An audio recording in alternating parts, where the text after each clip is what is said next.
coming upon the world. But I wanted to turn that around today and talk about the true marks that we're really interested in. We're interested in the marks of the Most High, the marks of Yah. And that's not something that's been talked about a bunch. But we're going to go through those today. In Job it says, "Is not the life of a man upon the earth a state of trial, and his existence is a hireling by the day, or one that fears his master and grasps his shadow? For it's written, As I live, says Yah, every knee shall bow to me, and every tongue shall confess, and everyone will give an account. And I have sworn, says Yah, by myself, that the word has gone out of my mouth in righteousness, and shall not return, meaning it will be truth, that unto me every knee shall bow and every tongue shall swear." In Isaiah. That's where Paul gets his teaching from, right there in Isaiah. And as every knee shall bow, that means that everybody's going to basically fall right on their face when they come face to face with the creator of this heaven and this earth. And these examples we have in our scripture, Daniel, Ezekiel, and John, the beloved disciple. Daniel says, when he spoke such words to me, he showed up and spoke to me. I set my face on the ground and I became dumb. I couldn't move. And then he said, "Oh man, greatly beloved, fear not, peace be unto thee, be strong and lift you up and stand before me." Ezekiel, when he saw him, he fell on his face and he heard one speak, "Son of man, stand on your feet and I will speak unto you." And John, the beloved disciple, the one that rested his head upon the bosom of our Messiah, when he saw him in his glorified state, he fell down at his feet as dead. And Messiah laid his hand upon John and said, "Fear not, I'm the first and the last. Strengthen, rise before me." So everyone will bow their knee, meaning they're going to fall on their face before the Son of Man. But those that are called to glory, to righteousness, to justification, that have faith, we will stand before the Son of Man, but many shall not. Be found worthy to stand, therefore. Heaven and earth shall pass away, but my word shall not. And take heed to yourself, lest at any time you get taken away with the cares of this world, so that this day shall come upon you unaware, and as a snare shall catch you, as it will the whole world. And we see this in these days, as the shadow of the Son of Man is coming. Watch ye therefore and pray always, that ye may be accounted worthy to escape all of these things that shall come to pass, and to stand before the Son of Man, or as her Messiah. And in Revelation, I saw another angel ascending from the east, having the seal of the living Elohim. And there's a mention of the seal of the Most High right there. And he cried with a loud voice to the angels, "Hurt not the earth, neither the sea nor the trees, till we have sealed the servants of our Elohim in their foreheads." And he heard the number of them that were sealed, and they were 144,000 of all the tribes of the children of Israel. Now we certainly know about the 144,000. Everybody's heard about them. And they are sealed. And the seal is G4973, defined as a signet, a stamp impressed as a mark of privacy or genuineness, or security or preservation.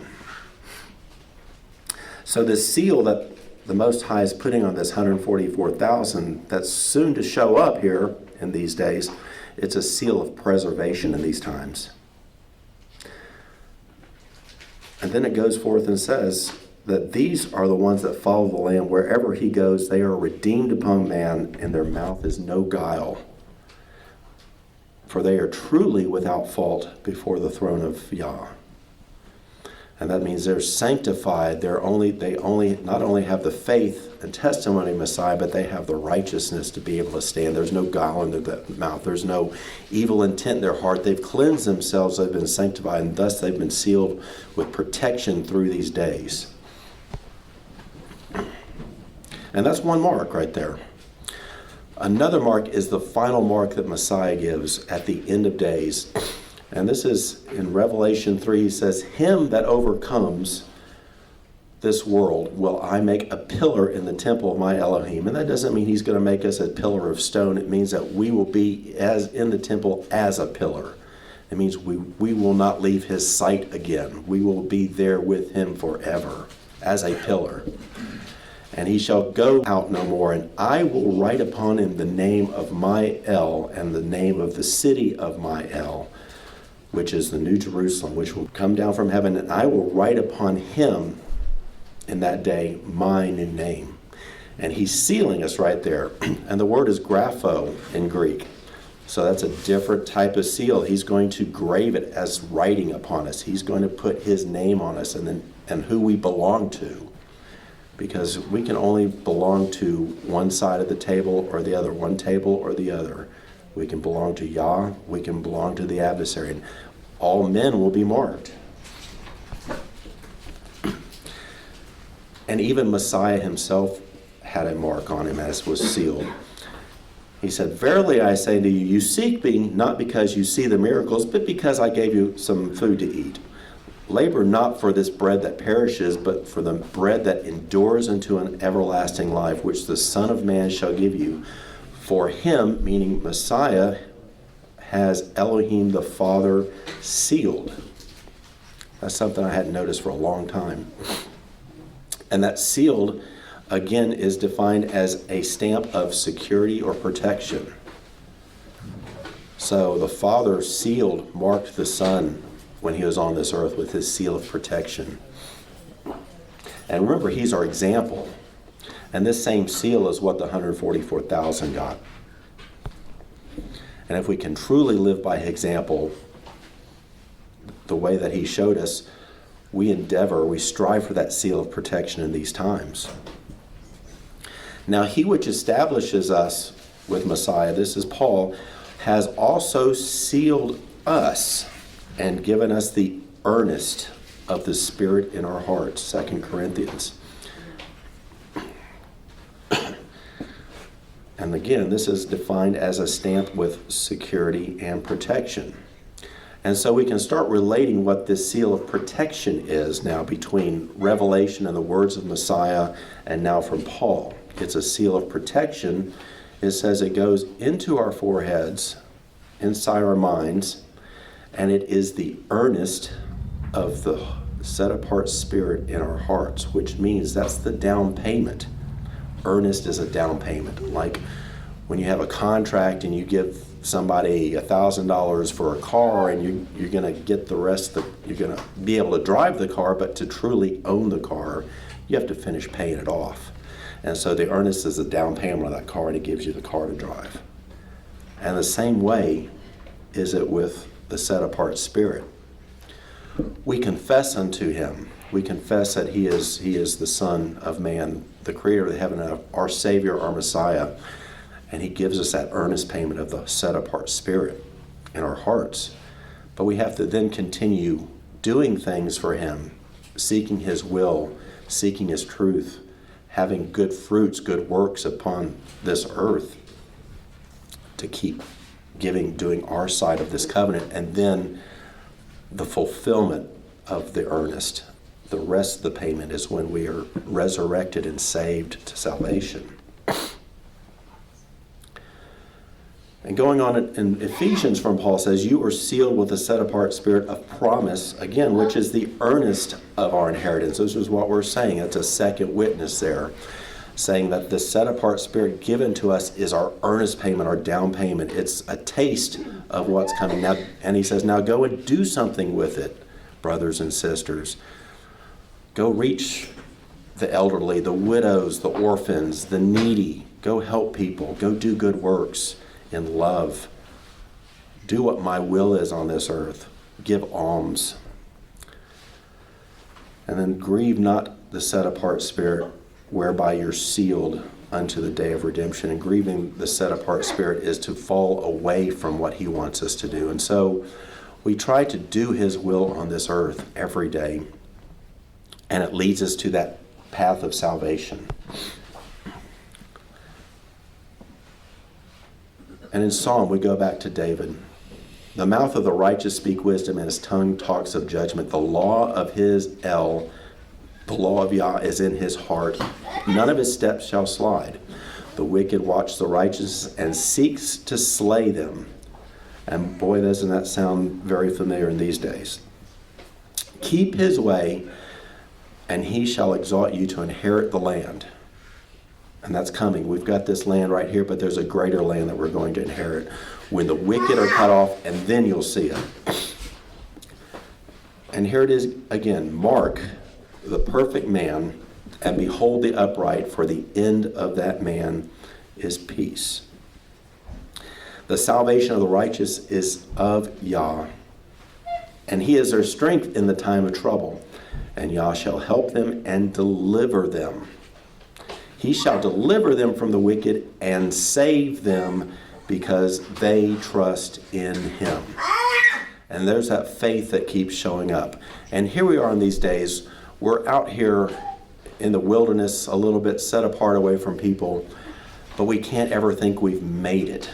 We've gotten to where we needed to be, because we're setting up base camp right now, and the climb to the mountaintop is to come, and the harder days are to come, and that's when we really have to trust him. And then if we continue in that trust and that faith and belief in him, then he shall deliver us from the wicked and save us, because we trust in him through those days.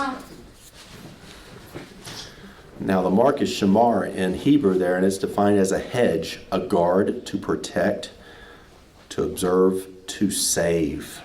And again, so we're talking about this mark. This is the perfect man mark, the one with the law of Yah in his heart, just like he said he would do in Jeremiah 31. Behold, the new covenant comes, and I will put my words in their heart, and I will circumcise their heart and make it flesh. Not like the covenant that I gave to the fathers in Egypt, which they did not obey, but I will do it to you. And that mark is that set-apart spirit that he puts in us, as that earnest, a down payment for us to do his will in all things. And going into Ezekiel, a vision of slaughter. Go into the midst of the city, through the midst of Jerusalem, and set a mark upon the foreheads of the men that sigh and cry for the abominations to be done in the midst thereof. So in Jerusalem back in that day, they'd fallen completely away from his word, from his law, from his covenant. And they were worshiping the false gods. And they were starting to do the abomination of the heathen.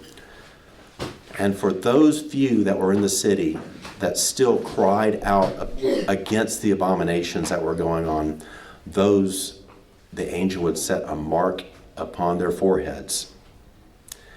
And then after that, go into the city and smite. Let not your eyes spare. Don't have pity. Slay the old, slay the young, slay the maids, slay the little children, slay the women.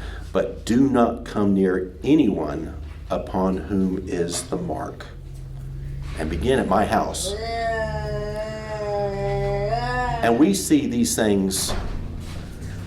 This happened back in the day. But we can see the reverberation of this vision happening, getting ready to happen now.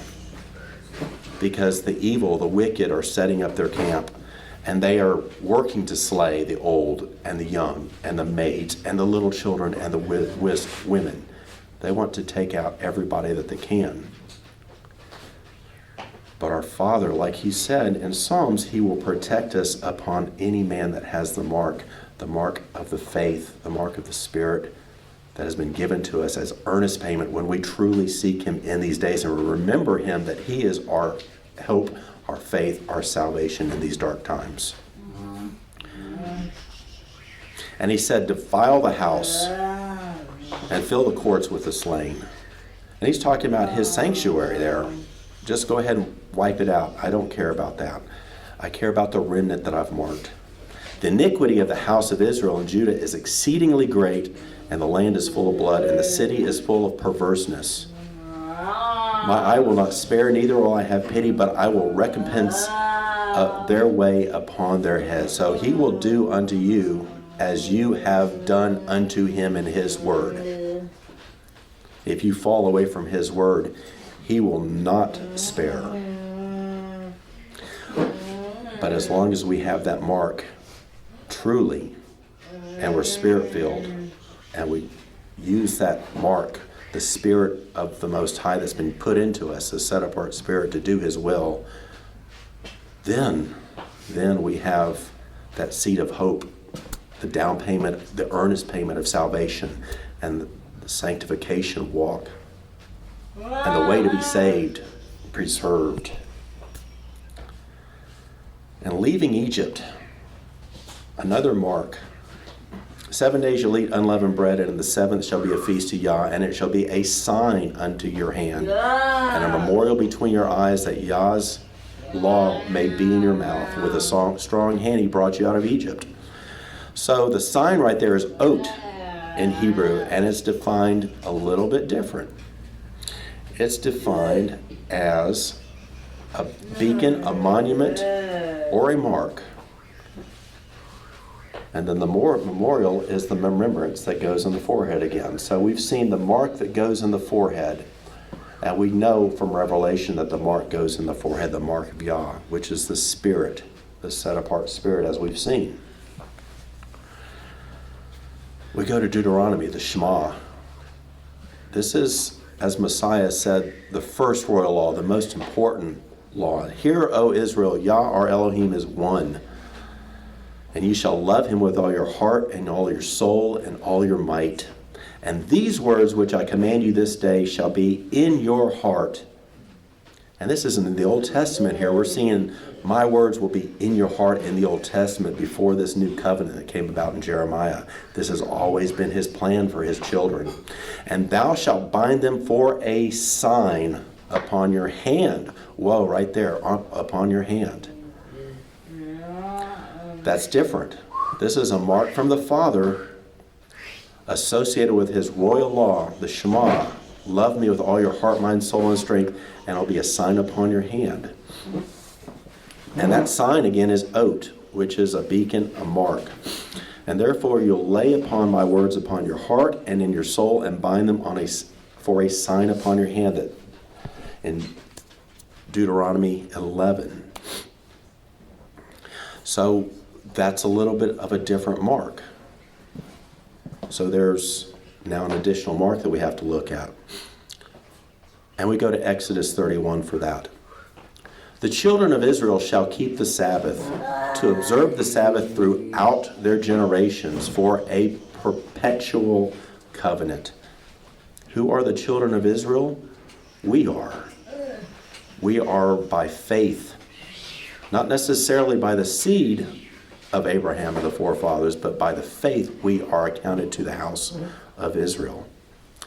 And so the children of Israel, whom we are, shall keep the Sabbath as a perpetual covenant. And so we're glorifying him today. It is a sign between me and the children of Israel forever. And he gave unto Moses, when he came out of talking with him, the 2 tablets of testimony, the 2 stone tablets of the 10 Commandments, written with the very finger of the Creator. And I think that's amazing. And he did it twice when Moses broke him the first time. He truly meant what he wrote. And it shall be a sign upon your hand, and there it is again, that Yah's law may be in your mouth, because he brought you out of Egypt. So we have second witnesses now that there's this different sign, and it's in our hand. And this is associated now specifically with keeping Sabbath.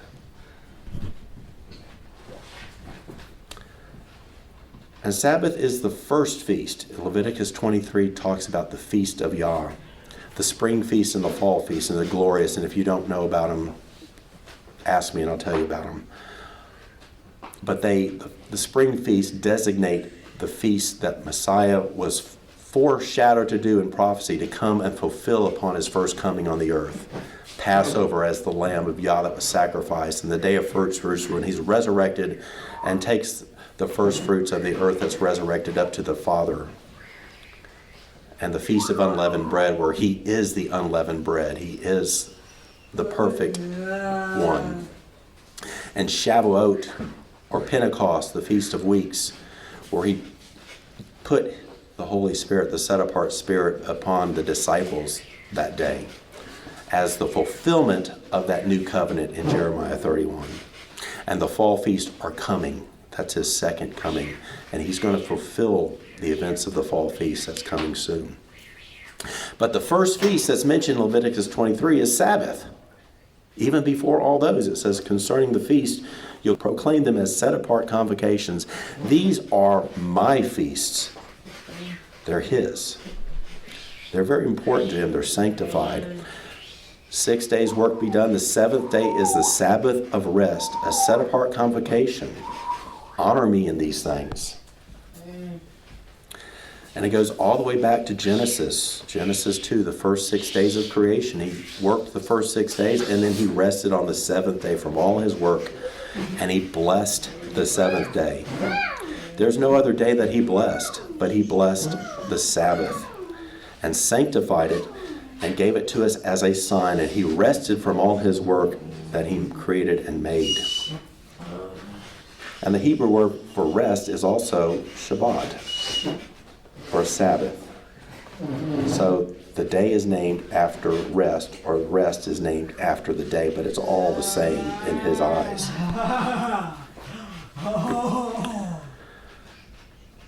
Going further in again in Exodus, verily my Sabbath you will keep, because it is a sign between me and you throughout the generations. You shall know that I am your El that sanctifies you because of this. It is set apart unto you. It's holy unto you. For the seventh is a Sabbath of rest, set apart to the Father. It's not set apart to us. It's set apart to him. So we observe the Sabbath throughout the generations for a perpetual covenant, and again, a sign between me and the children of Israel forever. He's repeating this over and over. And I sort of can be dense sometimes, and it takes a 2x4 about 3 or 4 times to get through my head sometimes. But he's saying this over and over, and just that's 2x4 is like, okay, I get it. I get it. This is set apart to you. It's a sign. It's a mark. It's a mark of the Most High. And this mark, as we saw, goes on the hand, the right hand. It doesn't go in our forehead like the other mark that we saw in Revelation. This is going on our hand. So there's a difference there.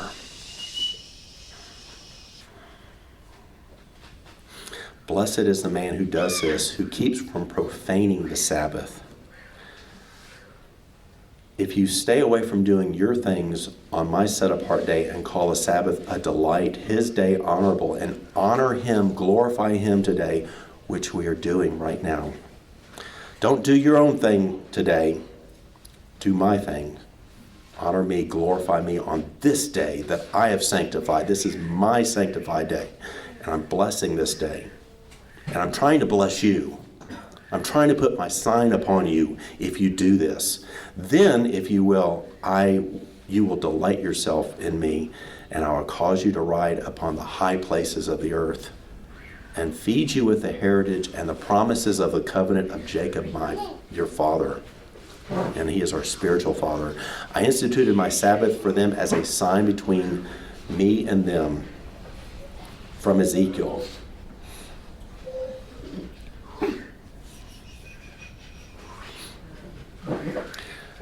And this is from Deuteronomy 28. All of the blessings that come along with doing his will and his word. If you observe my commandments that I've given you upon this stone, this day, these blessings shall come upon you. Remember, his word doesn't come back void or in vain. It comes to fruition. He speaks it. He spoke this world into existence, said, let there be light, let there be sun, let there be earth, let there be ocean, animals. Boom, there they were. He's speaking these things. They will come to pass. We have to have faith and belief in that. And then these blessings shall come upon us. Blessed be the fruit of your body, your children. Blessed be your children if you do these things. And the fruit of your cattle and the flocks of your sheep, your animals will be blessed. Your vegetable gardens will be blessed. He shall cause your enemies that rise up against you to be smitten before your face. They shall come out against thee one way and flee 7 different ways. And we know we can't protect ourselves here by ourselves. We can't do it. We must rely on him. And he's saying, if we hearken to do his word, then he shall cause our enemies to depart from us. How do we take care of our children in these days? We can't do it with our own things that we possess on our own hands. We have to rely on him. And he's telling us how to do it right here. He wants to set us apart as a people unto himself and open up his good treasure unto us, not only here on this earth, but in the eternal, which is what really matters, which is why we're really here. We're setting ourselves up not only for ourselves, but for the other people who are coming here. We are the people that are forging this path and gone through the extra hardships of setting this place up. And when other people are come, we will welcome them and help them. And help them as some of them may not understand the full truth, and give them that truth, the path to righteousness. And those are the good fruits that he's looking for. And he will make us plenteous in goods. He will bless our greenhouses that we need to build, our vegetable gardens, our chickens, our goats. And it's the 4th commandment. It's in Exodus. Remember the Sabbath day to keep it set apart. Don't do any work. Don't put work on others. Bless it. Sanctify it. And even as the people, the children of Israel left Egypt, a mixed multitude went up with them. And what does that mean? Those were the people of Egypt that had seen the plagues and said, Pharaoh versus the El of the children of Israel, I'm going with this Israelite El. I'm going with the Most High that is pounding Pharaoh. I'm leaving Egypt. I'm going with the children of Israel. That's the mixed multitude that went with him. And they were called to honor the commandments with the 600,000 from Israel, the men. And all of the people, that's the children of Israel and the mixed multitude, answered Yah and Moses with one voice and said, all these words that Yah said will do, we will do. And Paul confirms that the Gentiles are grafted into a Hebrew root. For I speak to you, Gentiles. You, being a wild olive tree, were grafted in among them, and partakers of the fruit, of the fat, and the root of the natural olive tree. Don't boast against the branches that have been broken off. Those are the Jews that did not believe in Messiah. They were broken off due to unbelief. But just be blessed that you are grafted in to that tree as a wild olive tree, a Gentile. You don't bear the root, because the root is Messiah, but Messiah, or the root, bears you. You must gather your life and your spirit from him. For if El did not spare the natural branches, or the natural children of Israel, broke those branches off due to unbelief, take heed lest he spare you not also. You have to walk after him. You have to do his will.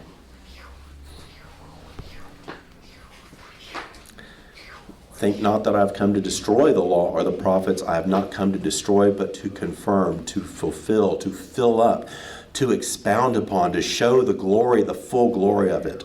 Because the law as it was in Torah was a physical law. And he talked about how to keep it in spirit. It's said of old that if you don't murder somebody, but I tell you these days, even if you have anger in your heart for your brother, you've committed murder in your spirit. Don't do that. And he's fulfilling the law. He's expounding upon how to keep them in the spirit of the law. And what did our Savior do on the Sabbath? He taught in the synagogues. As his custom was, he went into the synagogue on the Sabbath day and stood to read. Multiple places.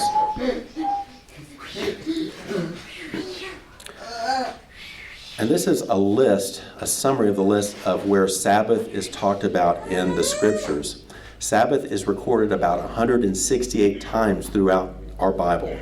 108 times in the Old Testament, and catch this, 60 times in the New Testament. So if there's 1,305 pages in the Old Testament, approximately, at least my Bible, then Sabbath is referenced every 12 pages in the Old Testament.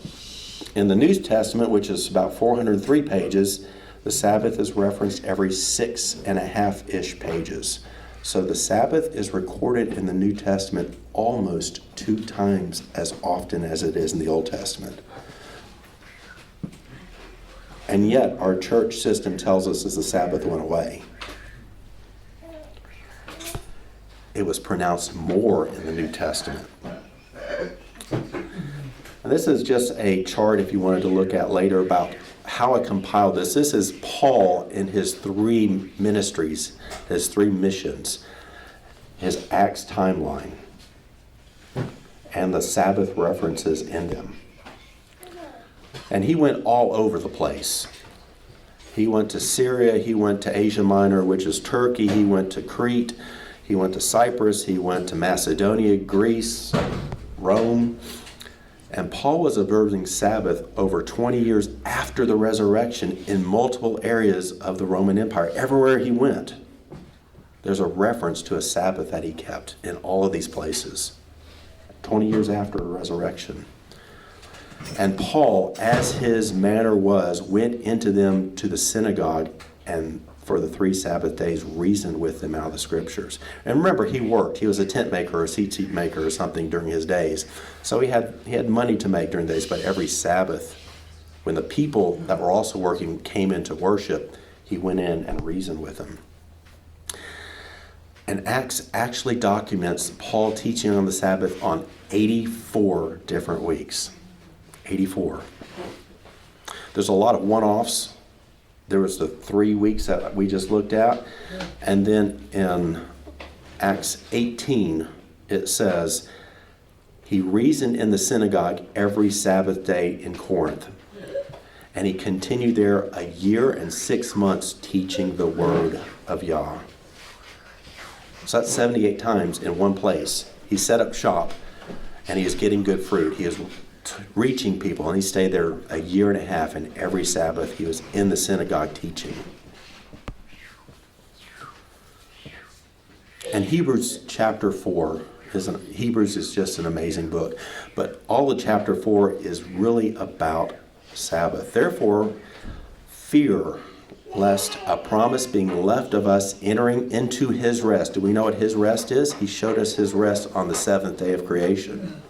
We're entering into his rest. Yet any of you should seem to come short of it. Be careful here. Make sure you enter into his rest. For we which have believed do enter into rest. So if you believe in him, believe in his words, you're going to enter his rest. And believing in his words is also believing what he told us to do. As I have sworn in my wrath, if you shall enter into my rest. Take heed, he's saying. Take heed. And that goes all the way back to Psalms 95, where Paul or Barnabas is referencing in Hebrew. I swear in my wrath that they should not enter into my rest because they brought me to provocation. They didn't do what I said. They grieved me in the wilderness multiple times, and they didn't enter into the rest. And that foreshadow was entering into the land of Israel. Those children of Israel, all the adults didn't get to enter save 2, Caleb and Joshua. The rest died in the wilderness before they crossed the river Jordan and that's our example for today. Elohim did rest on the 7th day from all his works, and in this place again, if you enter into my rest.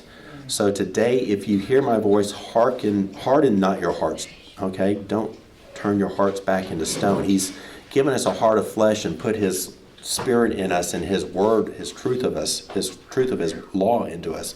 Don't just harden your heart back again. And that's a reference back to Psalm 95 too. As in the day of temptation in the wilderness. So it's saying, look at the wilderness that they took for 40 years. And the example is out in the wilderness. They found a man that gathered sticks on the Sabbath day.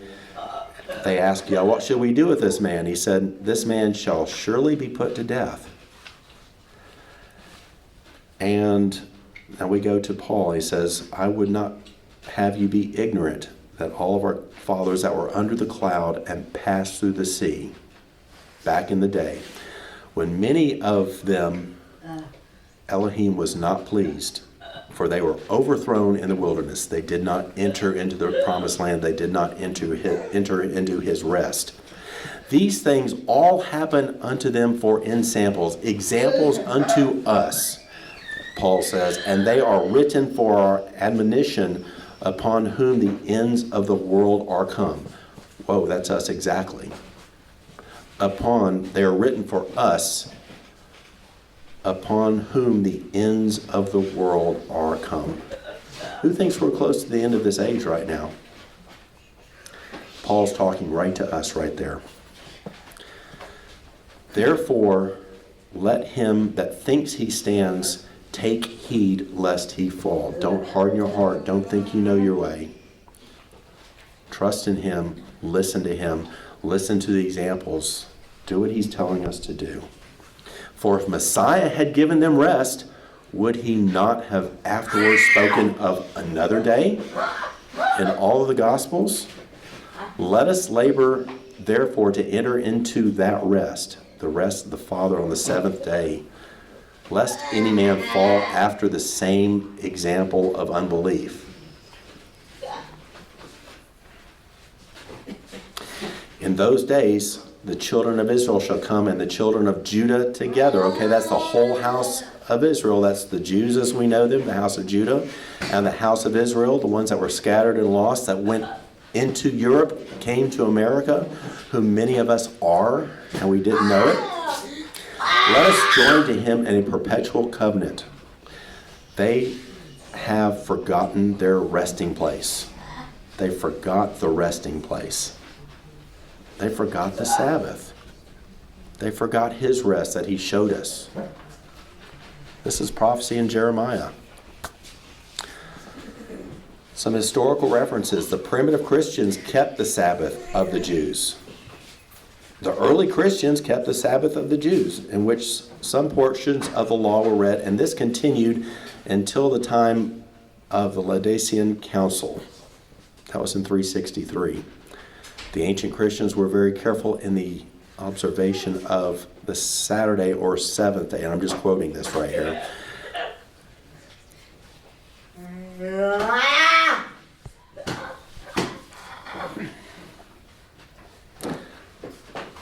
And Ezekiel 20, remember, he said, this is a sign.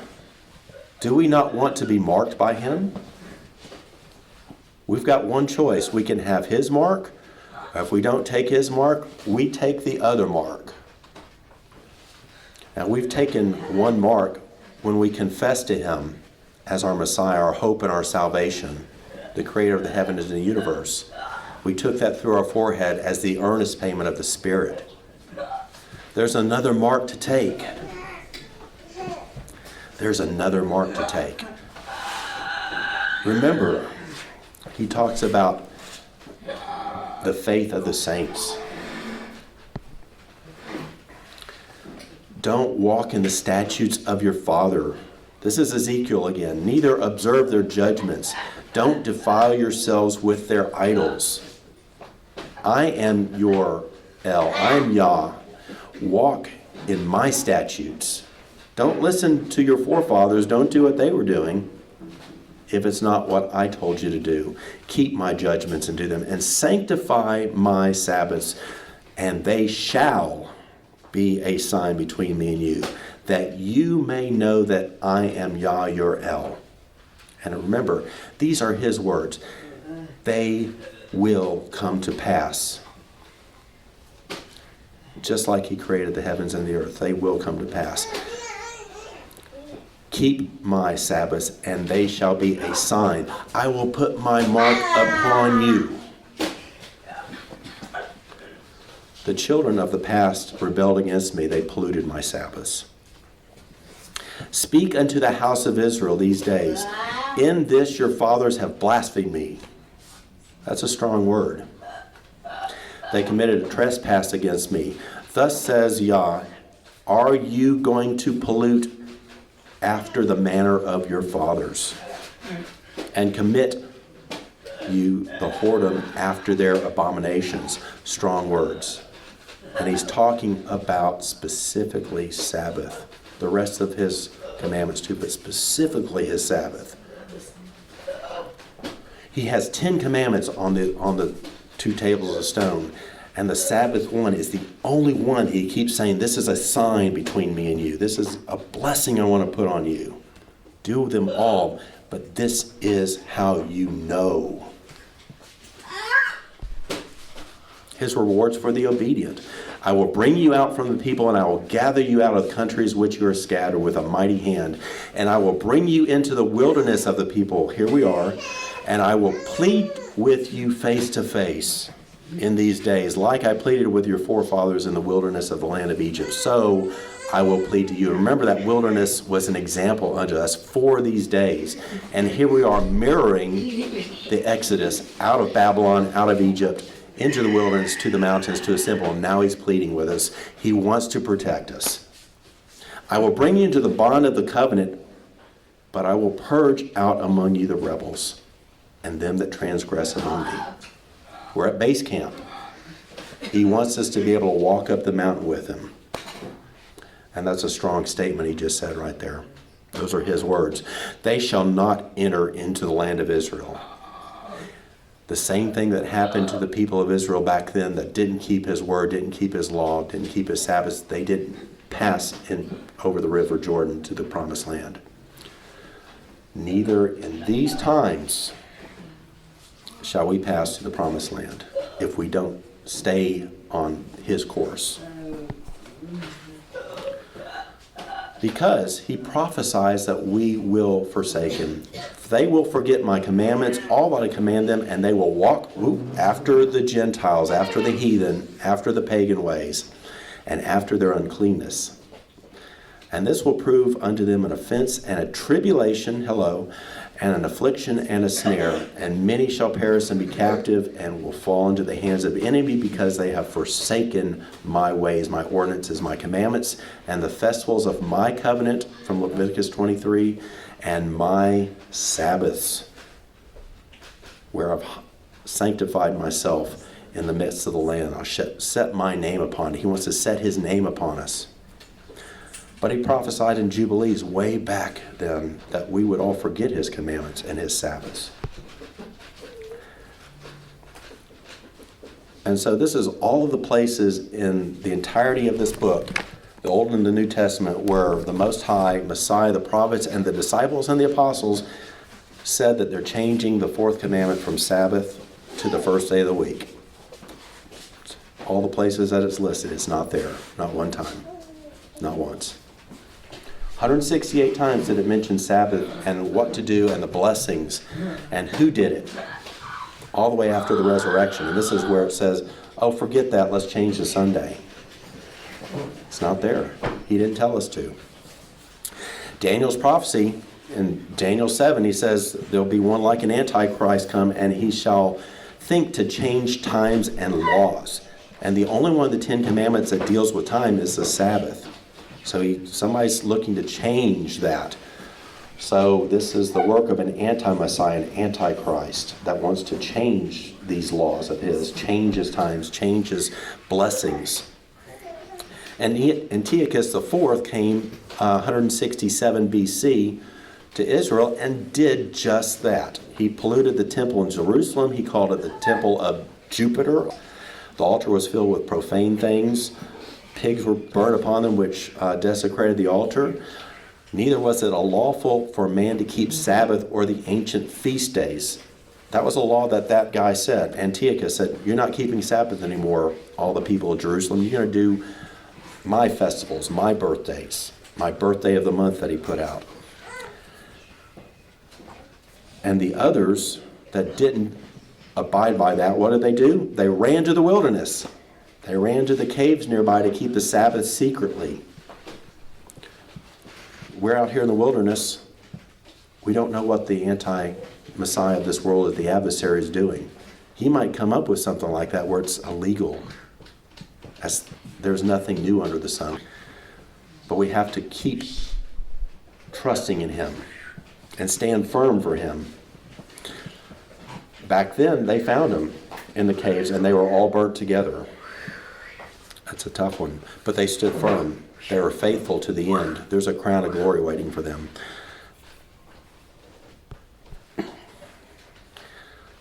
It didn't stop with the Greeks and Antiochus. Constantine, in March 7, 321, made the Sunday law. On the venerable day of the sun, let the magistrates and the people residing in the cities rest, and let all the workshops be closed, no work be done. Emperor Constantine just decided to move the blessed day to a different day. I don't think he's got the authority to do that. And then in the year 325, right on the back of that, a bishop officially changed the name of the first day, calling it the Lord's Day. And Lord goes back to Baal in the Old Testament, and Baal is a pagan god that has a tie straight to the adversary.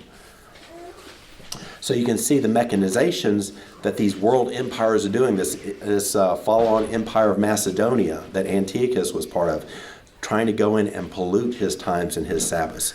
And now the Roman Empire comes in and says, no, we're not doing Sabbath either. We're doing it on Sunday. They keep trying to move it to Sunday. It didn't stop after the end of the Roman Empire. When the Catholic Church and its empire was in power, the Inquisition, they were burning quote-unquote witches. Who were those witches, quote-unquote? They were Sabbath-keeping Christians that was taken by the Inquisition that was accused of being Judaized, meaning following what he told us to do, keeping Sabbath, keeping the feasts, trying to stay conformed to the ceremonies of the Torah, the Mosaic Law, the Ten Commandments, and having attended the solemnization of the Sabbath. Those were the people that were being burned at the stake back then. Surprise, surprise, we were lied to. They weren't sorcerers. They weren't doing crazy spells. They were just like us.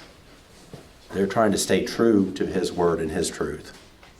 The Catholic Church didn't like it because as Constantine started, they started changing things. They started changing feasts to their feasts. They changed the blessed day of Sabbath to the Sunday. They didn't want us reading what we were reading. They didn't want us doing what they wanted to do it their way. And it's not his way. And it's all been a power play. And there's a lot of historical examples of this. I've got pages of these quotes here, but here's the money quote. Sunday is our mark of authority. The Catholic Church is above the Bible, and this transference of the Sabbath observance is proof of that fact. I'm going to read that again. Sunday is our mark of authority. The Catholic Church is above the Bible, and this transference of the Sabbath observance is proof of that fact. They're telling you right in their face, right there, you're going to listen to the Pope and his law and not listen to the Most High. And all the Protestant churches just fell in line. We heard about the Protestant Reformation and think that we divested themselves of the ways of the Catholic Church that everybody knew was evil. We didn't get rid of everything. If the Protestants would follow the Bible, they would worship El on the Sabbath day because that's what he said to do. In keeping with Sunday, they're following the law, a law of the Catholic Church. Sunday is purely a creation of the Roman Empire, of the Catholic Church, and those became before him. But there's a good ending to this, because in Jubilees, he prophesies we'd lose his times and his laws and not keep his Sabbaths anymore. And then he says, they will forget all of my law, my Torah, my commandments, my judgments, and will go astray as to the new months, the Sabbaths, and the festivals, and the Jubilees, and the ordinances. You'll forget them. But after this, after they forget them, They will turn to me from amongst the Gentiles with all their heart and all their soul and all their strength. And I will gather them from amongst the Gentiles, and they will seek me. Didn't we hear from him to come here? Did we not hear from him to leave our world, our life, our jobs, our friends, our houses, our families, and come out to the wilderness and trust in him? He said, I will gather you from amongst Babylon, and they will seek me so that I shall be found. He's doing a great work in these days. He brought us here, but he didn't just bring us here to set up a house and a garden and some chickens. He brought us out here so that we can focus on him, trust in him the way we're supposed to. When they seek me with all their heart and all their soul, because the days are coming, he is all we have to hang on to. Because in the last days, Messiah said at the end times, Matthew 24, pray that your flight out of Jerusalem not be in the winter, neither on the Sabbath day. There remaineth a Sabbath rest to the people of El. What about after he comes back? At the very end of the book. The eternity that we all seek. Revelation 21, and I saw a new heaven and a new earth. And I, John, he's saying, hey, I saw this. I saw the set apart city, the new Jerusalem, coming down from Yah out of heaven, prepared as a bride, adorned for her husband. And Isaiah 66, which is a mirror of the Revelation prophecy. For as the new heavens and the new earth, which I will make, the new heavens and the new earth, the very end, so shall your seed and your name remain. And it shall come to pass from one new month to another, and here it is, from one Sabbath to another shall all flesh come to worship me. This is where we're going. This is what we're looking to go to. This is everything we're trying to do from a spiritual basis. To get to him, to have eternity with him. And he says, in that eternity, every Sabbath shall all flesh come to worship me. His law, his word is not going to nothing. It is not in vain. It will happen. And all of his words about Sabbath, he says, these will happen.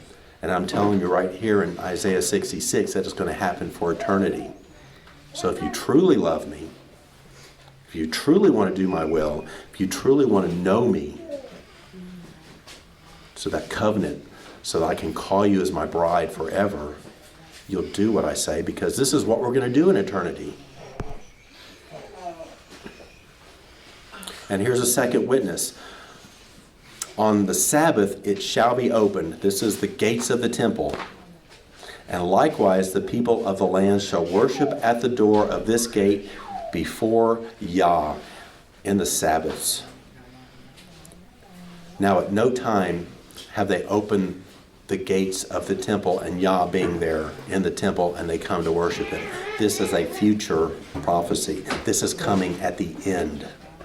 Again, a second witness to what we just read in Revelation 21 and Isaiah 66. This is an end time prophecy, and it's saying at the end of the time, you'll come worship me every Sabbath. And glory. Glory to that. The Sabbath is a sign and eternal covenant. And understand, we looked at all of these different signs, right?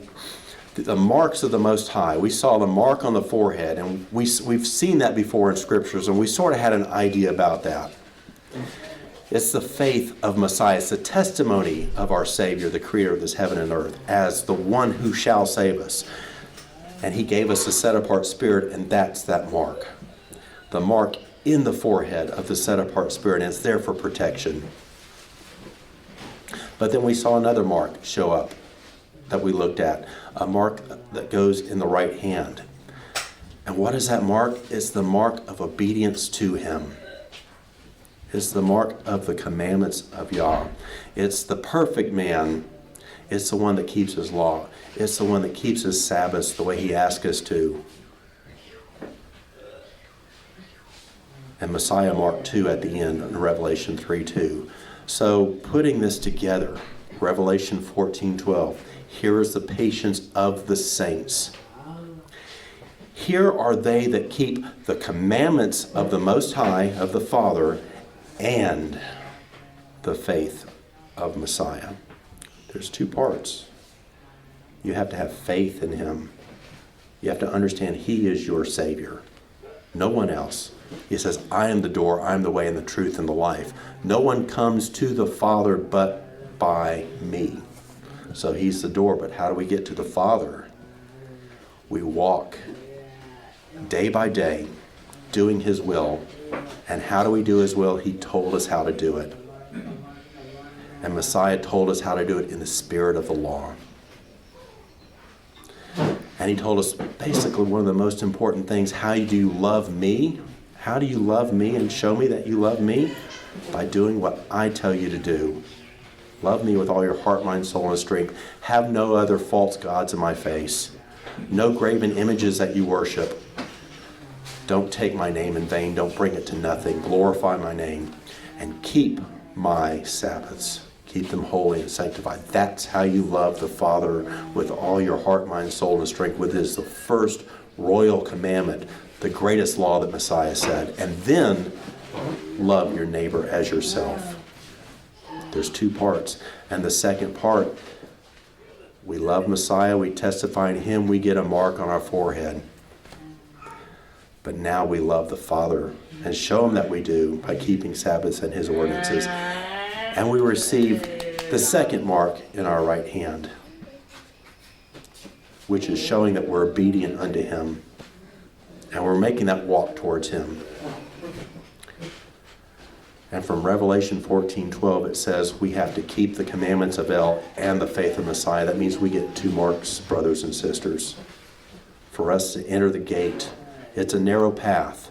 We enter the door and it's a narrow path. Entering the door is the testimony of Messiah, and that's a mark in our foreheads. Walking that path, even through the end times, those that endure to the end shall be saved. Enduring these times, doing what he says to do, even in these times, that's the mark, the second mark on the right hand, which is symbolic of the commandments of the Father and us keeping them. And when we do those things, we have both marks, and then we stand before the Son of Man in those times. And the adversary mimicked those marks. He said, you can take a mark in your forehead or your right hand and, with a shot and blah, blah, blah. But the Father says there are two marks. And this is how you do it. He laid it all out to us. Will we honor him in these days? He called us out here. Will we honor him? Will we do his will? And today, brothers and sisters, we are. Today we are, because we've worshiped him, we've sung to him, we're glorifying him, we're speaking his words out and giving each other hope, brother and sister, working together, helping each other out. Let's keep doing that. As we build this community, build our assembly, build the strength that we have in the faith of him to know that when the tough time comes, he will deliver us because we have done what he asked us to do, and we have both of the marks. And we have that straight and narrow path to eternity and through the gates of the New Jerusalem and glory forever. And that's how we get the marks of the Most High. Thank you, everybody.